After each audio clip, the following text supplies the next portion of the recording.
Welcome to Small Frights, a small show for short films with big stories. Disclaimer: all opinions on Small Frights are our own. We do not intend to offend or upset any filmmakers' films we cover on this show.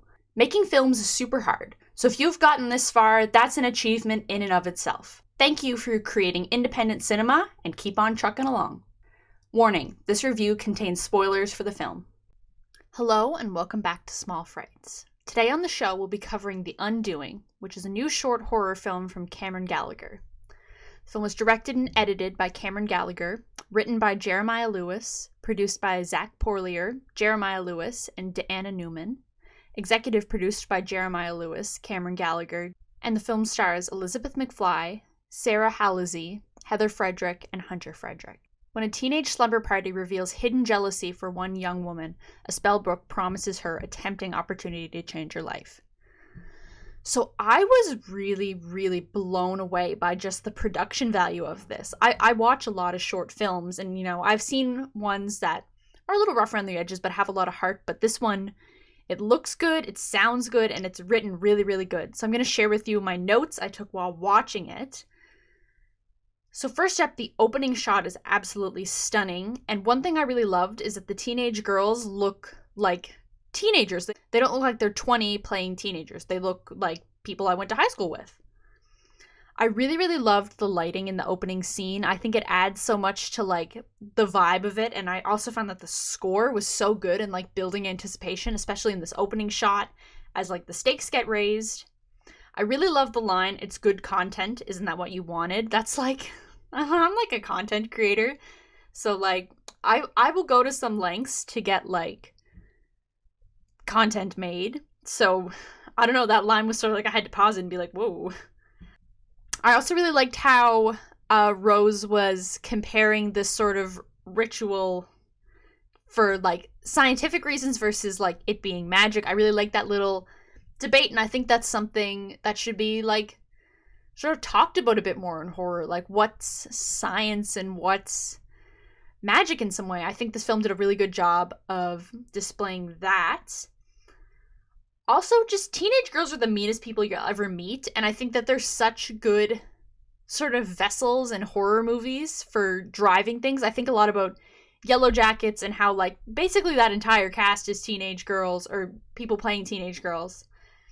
And it raises the stakes so much because you're at a time in your life where you're so dramatic and you hate everything and you love your friends, but you hate your friends and you hate yourself. And it's awful to be a teenage girl. I've been one. It's absolutely terrible. I would not wish it on my worst enemy.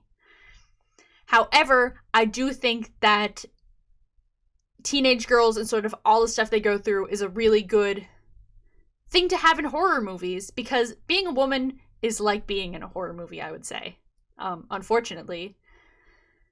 So I think that the teenage girls worked in this really well. I don't think it could have worked with guys, because sort of girls have a lot more underlying feuds. You can have a group of girls that are super close-knit and have been all their lives, but they will always have vendettas and beefs against each other that they never talk about except to other people in their little group, except for the one person that they don't like in the group. It's a whole thing. It's a whole thing.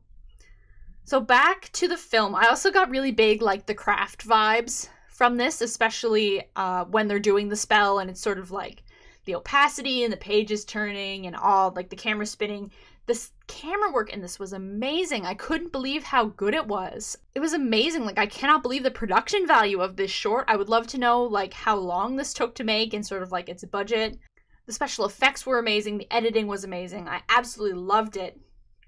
One thing I did notice is that there's a set of twins in this cast. I didn't look at the cast list before I watched the movie, and I didn't realize that there was a set of twins. I thought there were just 3 people at the slumber party, but there's a set of twins, so there's actually 4, but I didn't really notice because it's sort of dark and I wasn't paying attention to their clothes or whatever.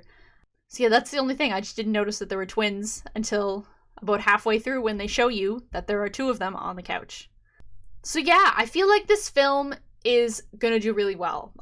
It literally just came out today, so I'm really hoping it takes off. It's available on YouTube to watch. I'll have it linked down in the description and all over the posts about this episode. And also, if you just search up Cameron Gallagher on YouTube, it should come up. It's really amazing. Huge props to the team that made it. Yeah, I'm excited to see what's next from this crew, and I know that they have a little bit of a backlog of sort of projects up on this YouTube page that I'm definitely going to check out now. So yeah, I think that was a really, really good short film. Very good little horror short. We hope you enjoyed this review, and will continue to seek out small and independent films both online and in festivals. Thank you for watching Small Frights. Bye-bye!